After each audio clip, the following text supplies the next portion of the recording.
Okay, thank you, and welcome back to the after lunch sessions. And thank you to Beata for asking me to chair this session. I'm not going to read out the biographies of the speakers, but they're in the back, so you can take it from me. They're all extraordinarily expert and distinguished in their own fields, and they're all brilliant. So I leave it at that. This is an interesting area, looking at board composition and directors' duties, and it reminds me of a statement that Professor Coates from Harvard said when he was talking about corporate governance, and he said, well, corporate governance is not rocket science. It's actually harder than rocket science, because when you talk about rocket science, you're talking about inert material moving through space, but when you're talking about corporate governance, you're talking about companies which are comprised of groups of people trying to work together. So you have the idea, which you were referring to earlier, what makes people tick, and then you have the group dynamics, so that explains it. So some of the people who are going to talk about the issues and the difficulties from this particular agenda. So the first speaker is Dr. Vincenzo Bavoso from Durham. Thank you.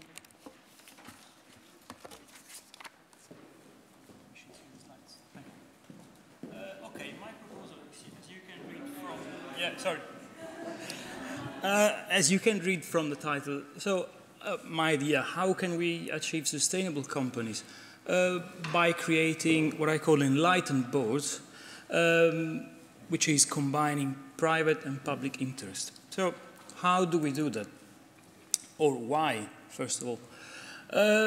If we look at what happened over the last 15 years with a number of corporate crises, financial scandals flowing into the global financial crisis, environmental disasters epitomized by the more recent BP, we've had a number of corporate governance malfunctions, more general malfunctions, which have probably flowed into more specific issues of risk management and control within boards of directors.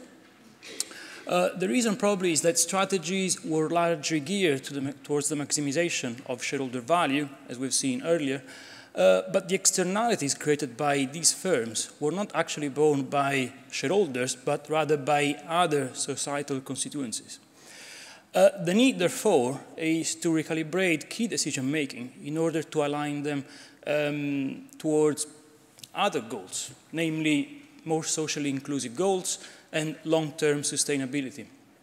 And I will argue that the way to do that is probably to include a public interest component in boards of directors in order to provide more sound decision-making and something that has been lacking so far, that is the democratic legitimacy of within these firms that actually create externalities, not just for the firm itself, but for a broader range of social constituencies.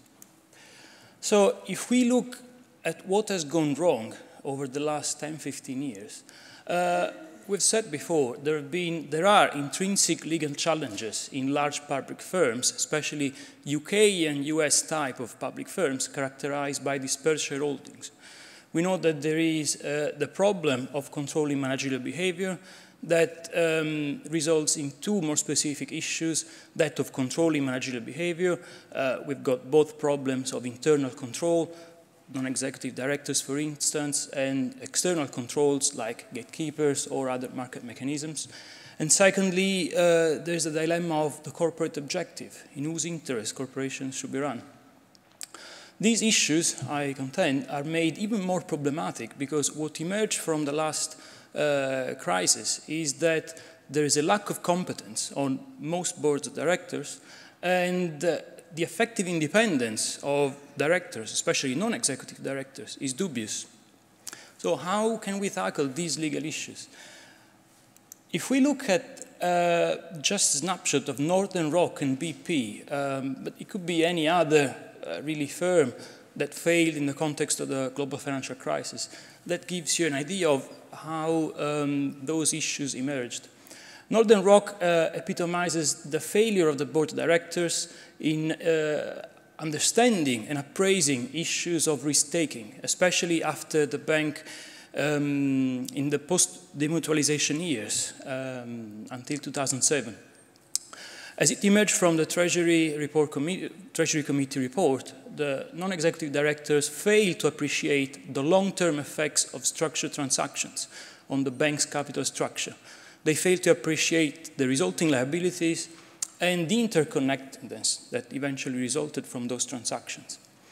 The business model, moreover, was conceived as a way to maximize returns on equity, effectively internalizing the gains of excessive leverage and externalizing the risks of that business model on other stakeholders and eventually on society. Similarly, BP unveiled flawed supervision of high-risk activities. We all know oil extraction. The question is whether CSR was more than mere rhetoric. Environmental legislations, however, were repeatedly ignored to pursue short-term share profits.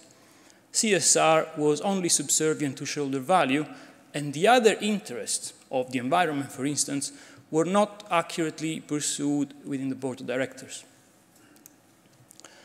So, given these failures, given the experiences that we can see from the last 10, 15 years of corporate scandals, corporate and financial scandals, the reform I propose would target those firms that pose significant threats to society.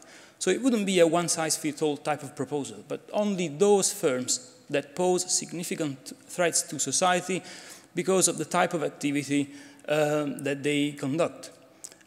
There are rationales that I've looked at in other contexts as to how to identify these firms. So the aim would be to redesign the structure of board of directors of these large public firms, and the way to do that is to mandate the participation of state in key decision-making. Now, before I go into how this would happen, how this would be achieved, the function of state in board of directors would be an equilibrating element of both social and economic interest, something that has been missed because corporations have an overwhelming influence of business ideology, of business ethos. And then it would fill, the President of State would fill that democratic deficit that has persisted, has caused a lack of public legitimization of managerial power. So the democratic underpinning that is intrinsic with state could represent the natural custodian of different social interests that are effectively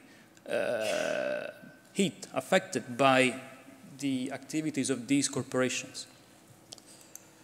So how, in practice, could we achieve enlightened boards? So this democratic-based intervention, this democratic-based social interest could be brought in board of directors through professionals drawn from a pre-established and permanent state-based body. The body would have to be institutionally independent, both from market and from government. There would need to be a predetermined career path, because these professionals would need to be equipped with skills and expertise to balance different interests and different stakeholders. So essentially, this would flow into a new profession. It would tackle that issue of financial revolution, for instance, that has occurred in the financial services sector and that has not been tackled. To draw an example of how this could impact in board of directors' decision-making, there are three more technical issues, for instance. Majority of these professionals needed for key decisions, power of veto, and, as I said, a broader intellectual dimension. This is a snapshot of how it could work in practice. I think the interesting issue is that that big frame of social constituencies could have an indirect participation or an accountability link, rather, with the decision-making of the large public firms through the intervention of the professional body. So moving towards a different balance in board of directors. So I argue that state intervention in board of directors through this predetermined state-based professional body could result in an ex-ante gatekeeping function, so breaking that independence from gatekeepers who are essentially market players, resolve the corporate objective dilemma because professionals would depart because of their intellectual background from shareholder-oriented rhetoric and would be capable of balancing different interests at stake, and achieve a new intellectual dimension and deeper understanding of underlying legal problems, something that has occurred. This lack of understanding, lack of appreciation of long-term issues is something that emerged both in the environmental disasters and in the context of the global financial crisis. Thank you.